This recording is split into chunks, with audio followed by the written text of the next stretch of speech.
अस्सलाम वालेकुम दोस्तों, अपनी नेक्स्ट वीडियो के साथ आपको वेलकम करता हूं अपने इस चैनल में। उम्मीद सब खैरियत से होंगे। काफी अहम अपडेट आप लोगों से शेयर करूंगा और काफी ज्यादा दोस्तों के कमेंट्स आ रहे हैं इस टॉपिक को कवर करने के लिए इस पे कि स्पेन ओपन इमिग्रेशन जो है वो लेट क्यों है, इसके साथ साथ इमिग्रेशन कब ओपन होगी, इसके क्या चांसेस हैं, और 5 महीने का जो कानून है क्या वो यूं का तू है, और अच्छी खबर इसमें क्या है, ये तमाम चीजों को मैं कवर करूंगा और काफी अहम अपडेट है जो आप लोगों के साथ शेयर करूंगा। सबसे पहले तो आपको बताता चलूं कि इमिग्रेशन लेट क्यों है, जिसके बारे में काफी ज्यादा हाइप क्रिएट हुई है और काफी ज्यादा इस पे बात हो रही है और काफी दोस्त इसके बारे में परेशान भी है। इसमें बहुत सारे दोस्त ऐसे भी हैं जिनके साथ मेरा डायरेक्टली इनडायरेक्टली राब्ता भी है, जो दूसरी कंट्री से आके यहाँ पे बैठे हैं और जिन्होंने पादरोना में तो करवाई है और यहाँ पे वो आए थे कि 1 अप्रैल को इमिग्रेशन ओपन होगी, वो अपनी फाइल सबमिट करवाएंगे, 15 दिन के अंदर अंदर इंशाल्लाह ताला वो पास हो जाएगी, नहीं भी होगी मैं आलता करके काम करूंगा। तो ऐसे भी काफी दोस्त जो है वो यहाँ पे बैठे हैं और उनका ये डिसीजन बहुत अच्छा है। हमेशा याद रखें कि यूरोप के जो अब आने वाले वक्त में हालात होते नजर आ रहे हैं, डॉक्यूमेंट बहुत ज्यादा जरूरी है। आपको पता है यूरोपीय यूनियन ने भी एक नया कानून पास कर दिया है जिसमें थर्ड कंट्री में जो सेंटर्स बनाएंगे इसके बाद डेपोटेशन के, वो उस पर मैंने सेपरेट एक वीडियो बनाई थी और उसमें तमाम इन्फॉर्मेशन और लिंक भी आप लोगों से शेयर किया था। तो वो सारी चीजें जो है वो चल रही हैं। इस वजह से यूरोपीय यूनियन में पहले ही काफी रिस्ट्रिक्शंस हैं। आपको पता है वहां पे दूसरी जो ज्यादा तरक्की याफ्ता कंट्रीज है वहां पे पेपर लेना तो नामुमकिन है, लेकिन यही जो कंट्रीज हैं यही पेपर दे रहे हैं। और आपको ये भी बताता चलूं कि स्पेन इकोनॉमिकली अब यूरोपीय यूनियन का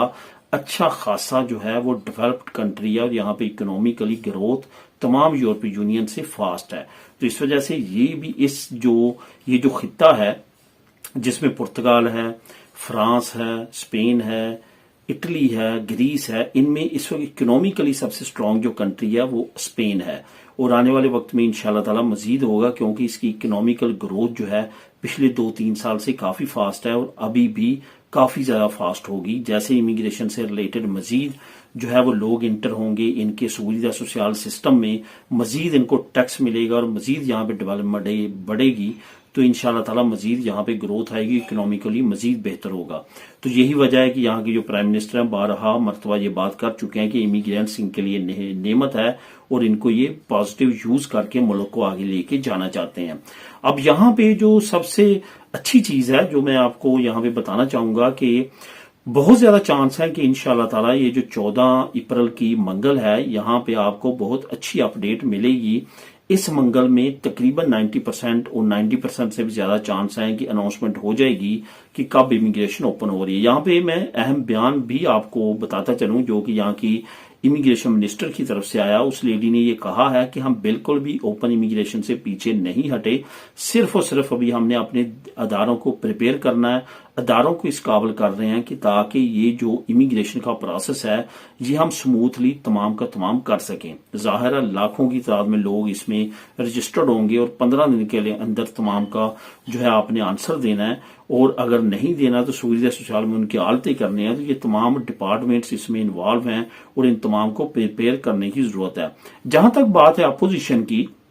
अपोजिशन की हाई कोर्ट में, सुप्रीम कोर्ट में, यूरोपीय यूनियन में तमाम मामला चल रहे हैं और उनकी कोशिश है कि ये इमिग्रेशन को रोका जा सके, ये पेपर ना ले सकें, क्योंकि उनको पता है कि ये फ्यूचर के एक तो वोटर हैं पेसोए के, दूसरी बात ये कि वो नहीं चाहते कि गैर मुल्की यहाँ पे आए और यहाँ पे जम हों स्पेनिश माशरे में, जैसी कि उनकी तकरीरें भी शायद आपने सुनी हो या उनके बारे में पढ़ा हो, तो वो काफी अजीबोगरीब नजरियात रखते हैं। तो इस वजह से उनकी कोशिशें काफी ज्यादा तेज हैं, लेकिन पेसोए ने ये दो टोक कह दिया कि इमिग्रेशन लाजमी तौर पे ओपन होगी और लाजमी तौर पे ओपन होगी, इसमें कोई भी दो राय नहीं है। तो इंशाल्लाह ताला बहुत ज्यादा उम्मीद है 14 अप्रैल को ये अनाउंस करेंगे और नेक्स्ट कोई भी डेट की ये अनाउंसमेंट कर सकते हैं, जिसमें नेक्स्ट वीक भी हो सकता है, नेक्स्ट 1 मई भी हो सकता है कि ये इमिग्रेशन ओपन हो और उस लिहाज से ये जो है तकरीबन 3 महीने का टाइम देंगे अपनी फाइलों को सबमिट करवाने का।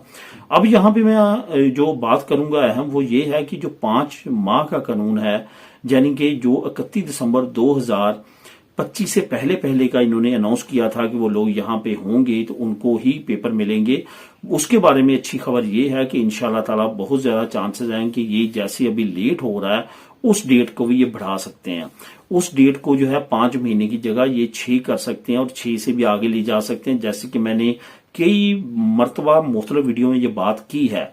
कि आप स्पेन की हिस्ट्री को उठा के देख लें, जितनी मरतबा इमिग्रेशन ओपन हुई है,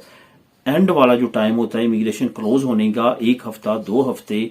दिनों के हिसाब से भी कई मरतबा हुआ है कि ये अनाउंस कर देते हैं जो जो इस वक्त स्पेन में मौजूद है